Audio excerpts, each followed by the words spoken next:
Selamat malam Bapak Ibu Saudara sekalian yang dikasihi Tuhan. Shalom.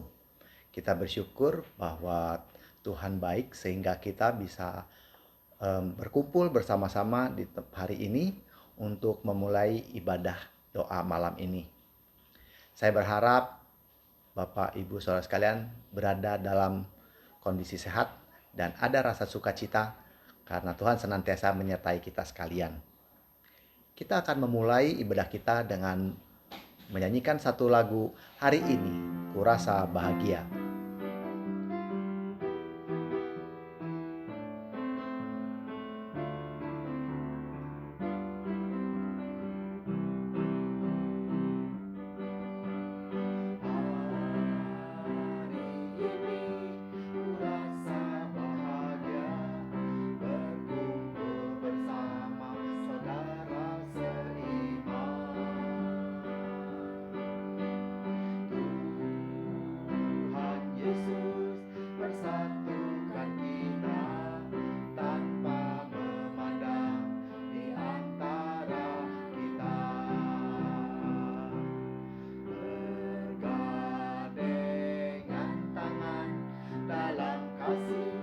Dalam satu hati berjalan dalam terang kasih Tuhan. Kau sahabatku, kau saudaraku, tiada yang dapat memisahkan kita.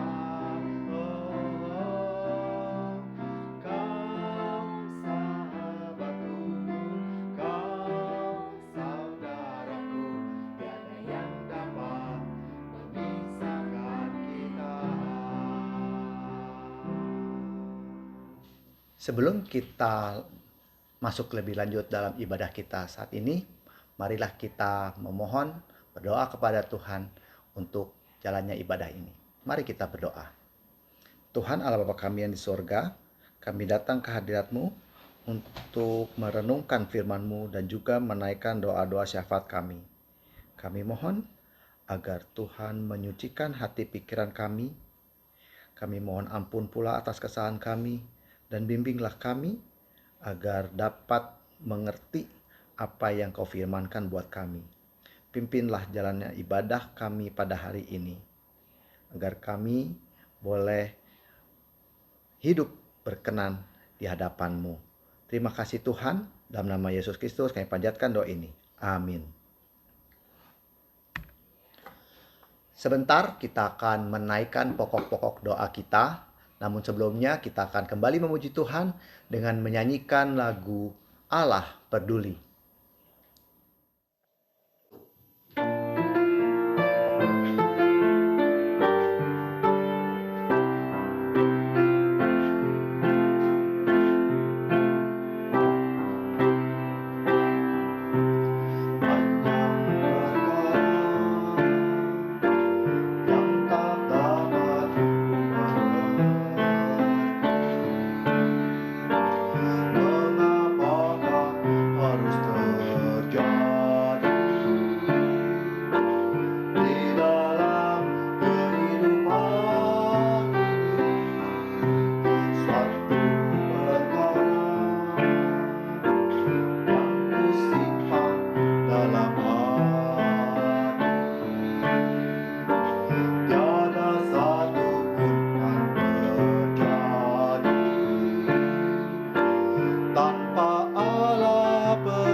Segala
kita akan mulai menaikkan doa-doa syafaat kita. Pokok-pokok doa dapat dilihat pada layar berikut ini.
Tuhan, inilah doa-doa syafaat kami. Jadilah kiranya kehendak-Mu, dan kami yakin Engkau mendengar dan akan mengabulkannya sesuai dengan waktu-Mu. Demi anak-Mu Yesus Kristus, kami panjatkan doa ini. Amin. Sebentar kita akan mendengarkan uraian firman Tuhan yang akan dibawakan oleh Pendeta Sutotan. Namun sebelum ini kita akan menyanyikan satu lagu "Ku Mau Seperti Yesus" yang akan mengantarkan kita mendengarkan firman Tuhan, dan biarlah lagu ini menjadi tekad kita untuk dapat lebih serupa dengan Tuhan kita Yesus Kristus.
Selamat malam jemaat yang dikasihi oleh Tuhan Yesus Kristus.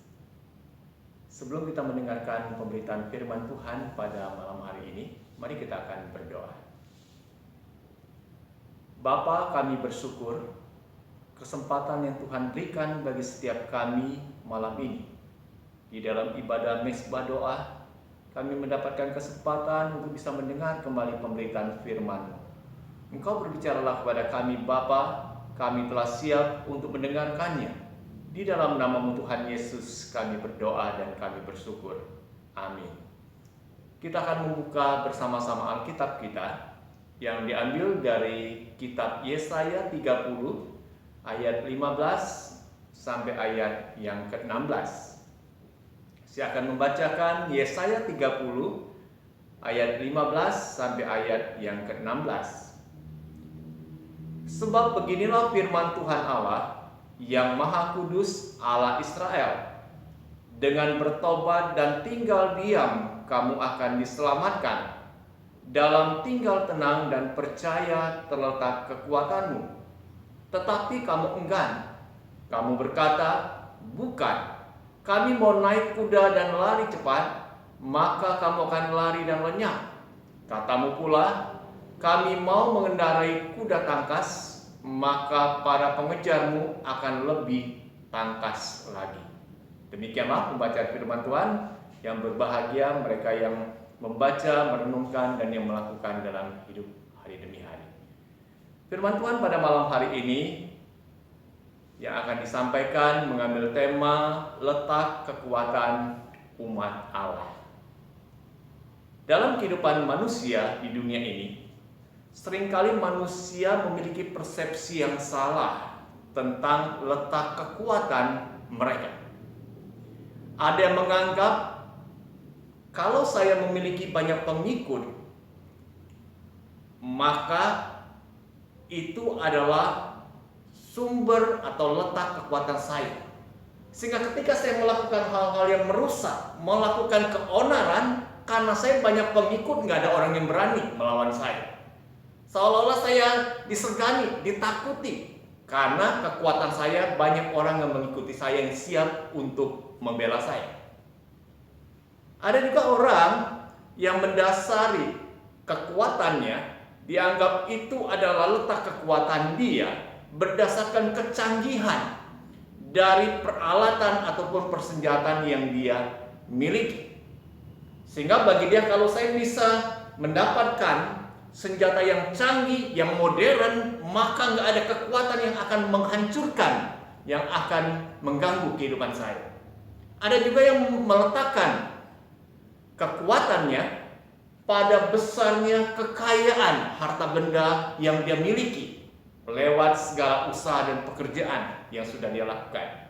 Bagi dia, kalau saya memiliki tabungan yang besar di bank, memiliki jumlah dolar yang besar, memiliki deposito dalam jumlah yang sangat besar, maka itulah letak kekuatan saya yang membuat saya bisa bertahan, yang membuat saya bisa melakukan banyak perkara besar di dalam hidup saya. Apakah seperti itu? Saya ingat beberapa tahun yang lampau, ada sebuah negara yang dikatakan meletakkan kekuatan dalam kehidupan mereka berbangsa dan bernegara karena kekayaan minyak bumi, karena kekayaan barang-barang tambang misalnya.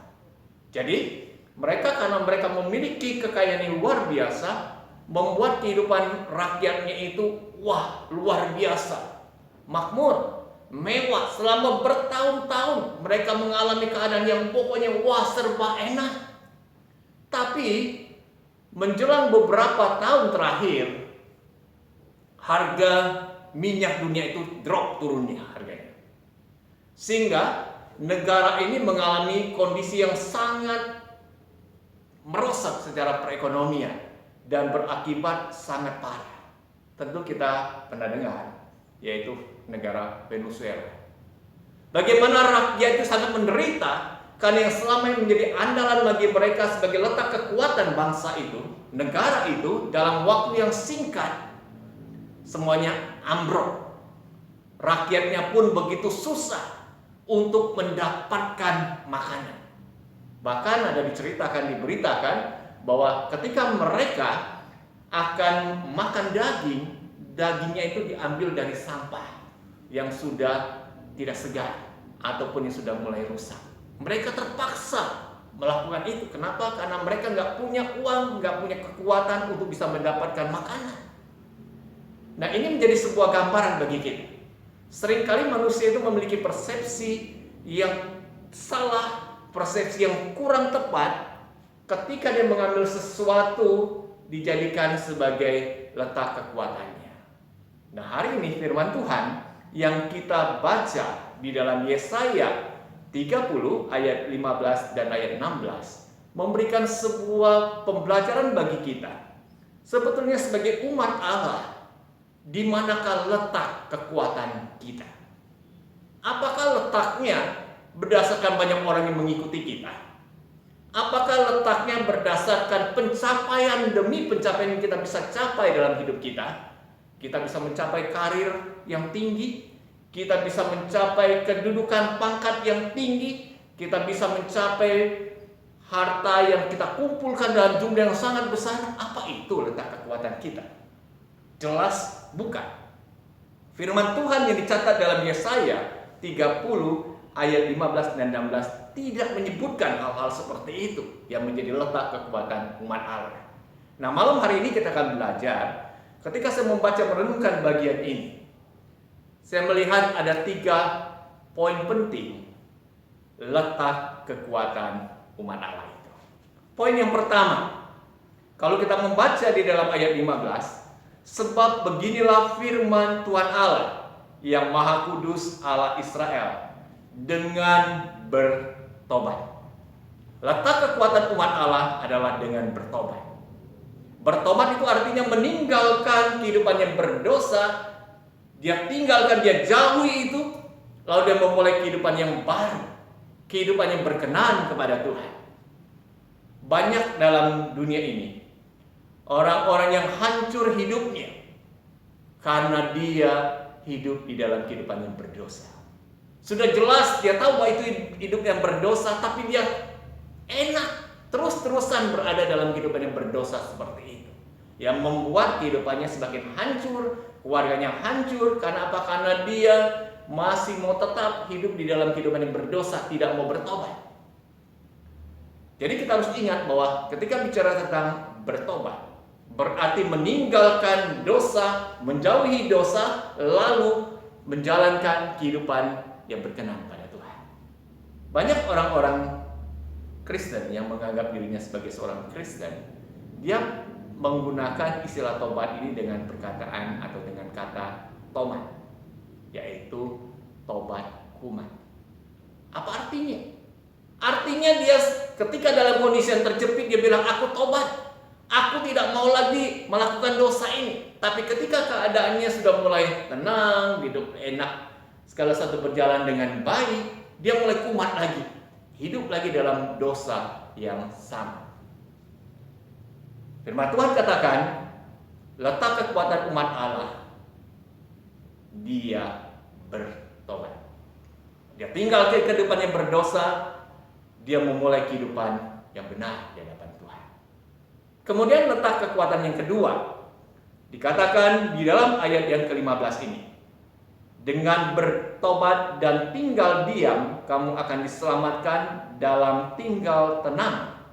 Hal yang kedua itu adalah kita tinggal diam dan tinggal tenang. Itu sumber kekuatan bagi kita sebagai umat Allah. Kadang-kala kita sebagai umat Allah seringkali kasak kusuk, seringkali gelisah, seringkali melakukan ini dan itu.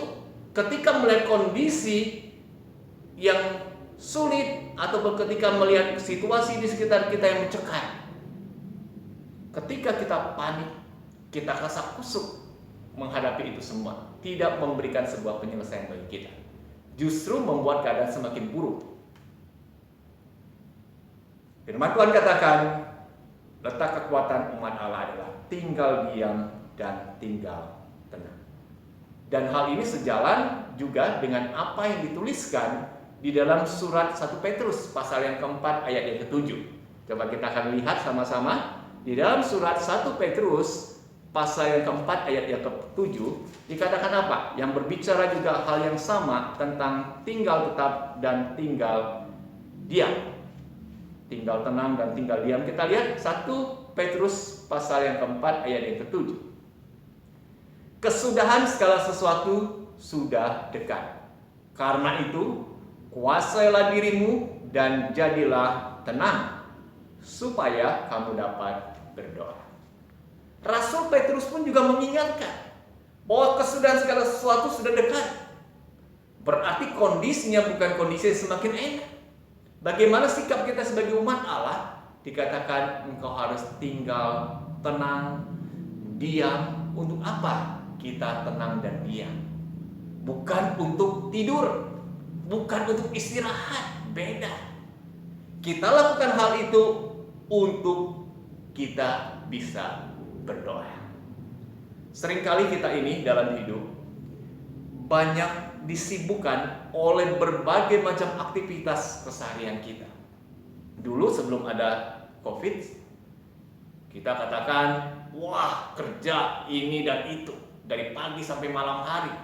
Terus ketika ada COVID, katanya udah mulai berkurang keluar dari rumah. Tapi seringkali kita disibukkan juga, meskipun ada di dalam rumah, disibukkan dengan kegiatan-kegiatan yang lain.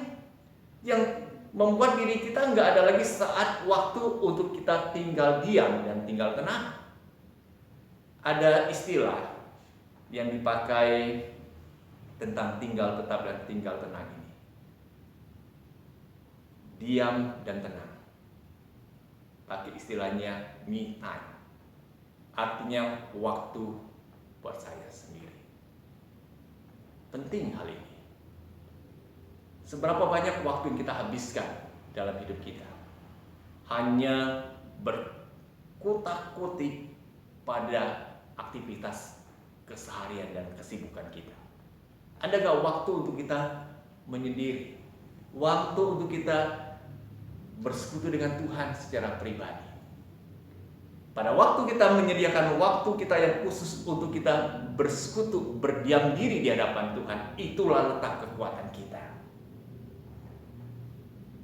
Hal yang ketiga, apa yang Tuhan katakan tentang letak kekuatan umat Allah. Kalau kita lihat di dalam ayat yang ke-15, kalimat yang terakhir ini dikatakan seperti ini, dengan bertobat dan tinggal diam, kamu akan diselamatkan.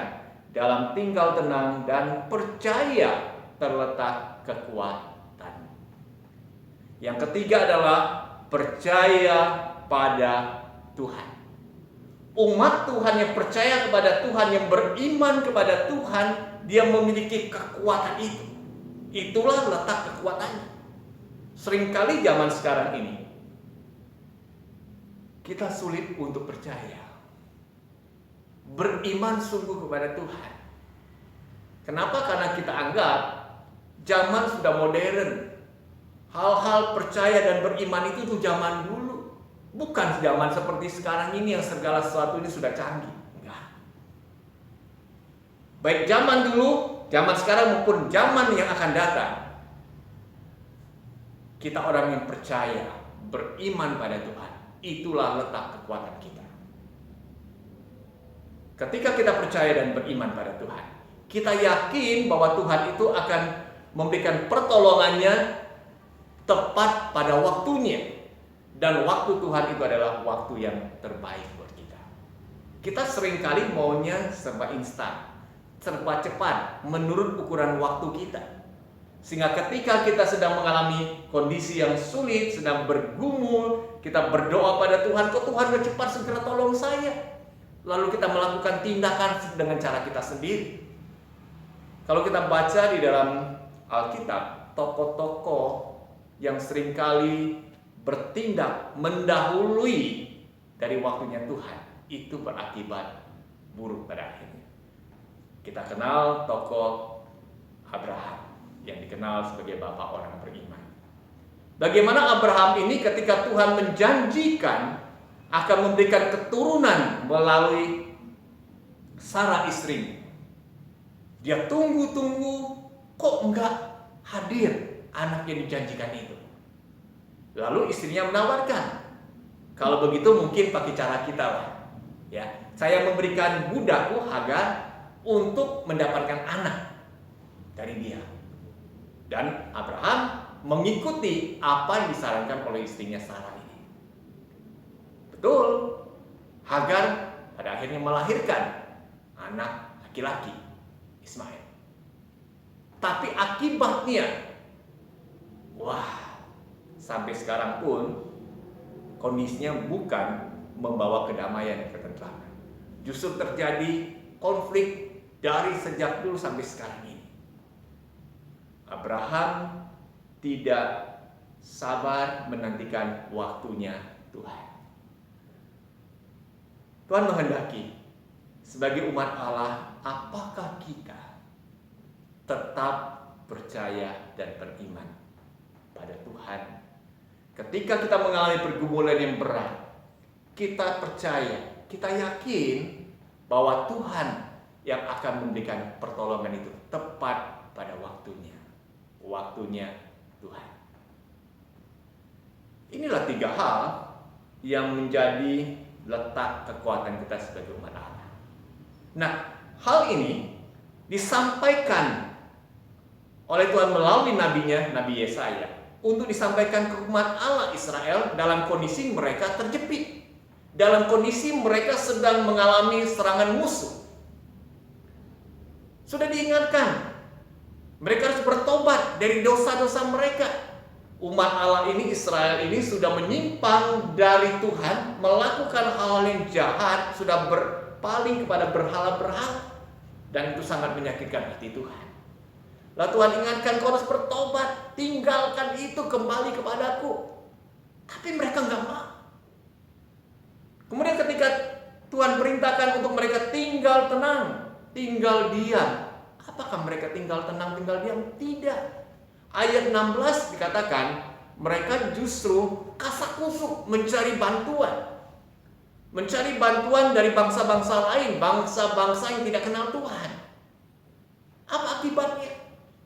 Apakah memberikan pertolongan? Memberikan jalan keluar? Tidak. Dan apakah mereka sebagai umat pilihan Allah, mereka percaya penuh kepada Tuhan, beriman penuh kepada Tuhan? Nyatanya tidak.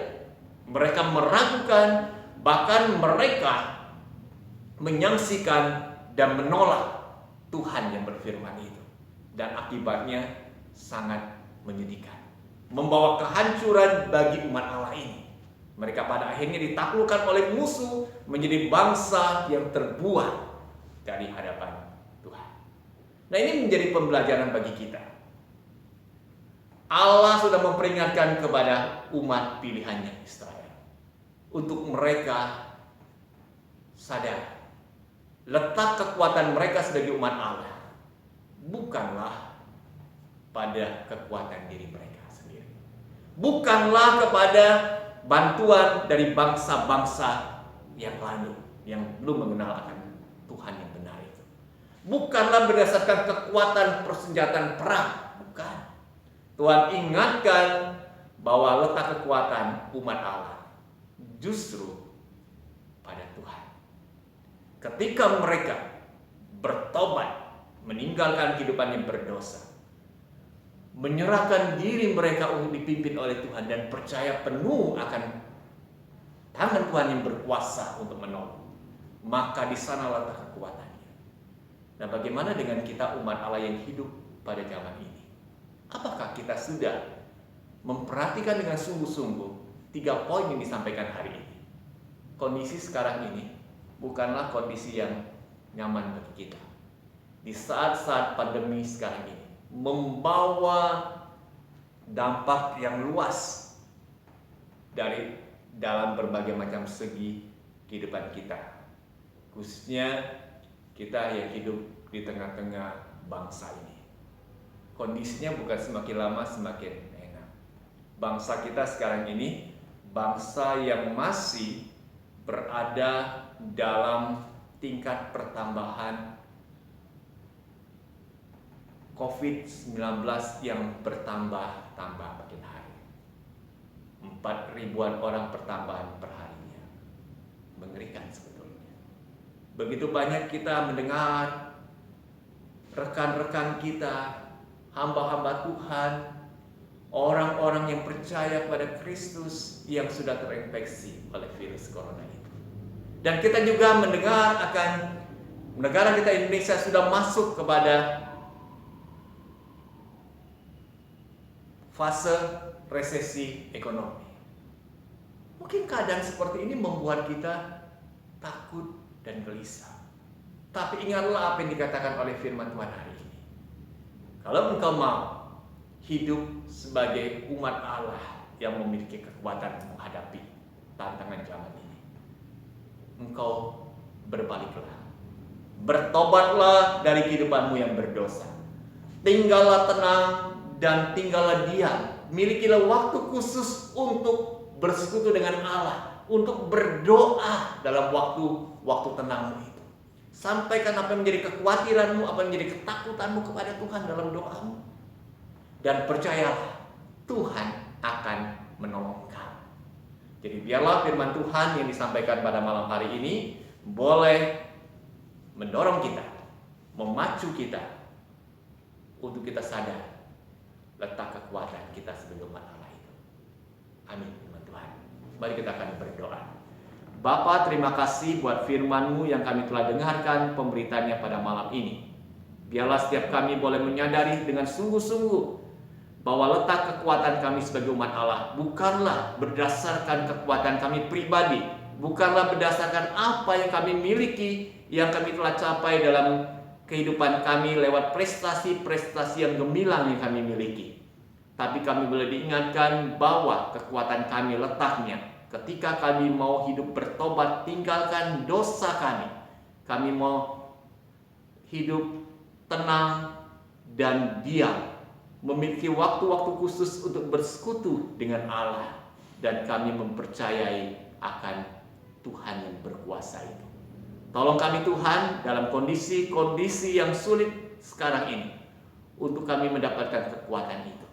Terima kasih Bapa, di dalam nama Tuhan Yesus kami berdoa. Amin. Bapak, Ibu, Saudara sekalian, kita telah berada di penghujung ibadah kita, dan kita akan menyanyikan satu lagu, Waktu Tuhan. Biarlah lagu ini akan menguatkan kita bahwa Tuhan selalu memberikan yang terbaik buat kita.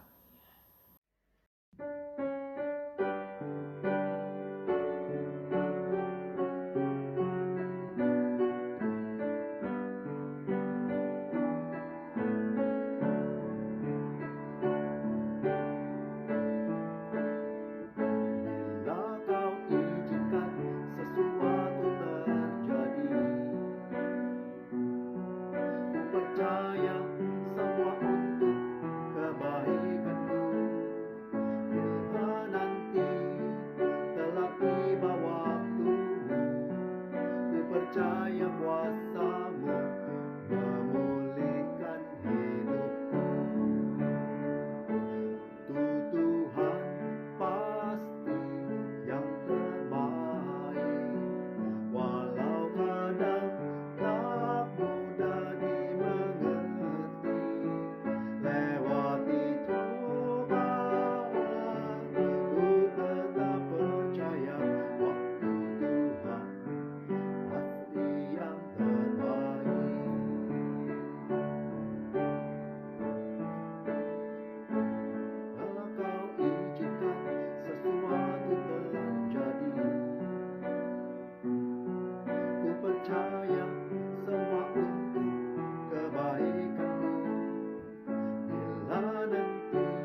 Ibadah telah selesai.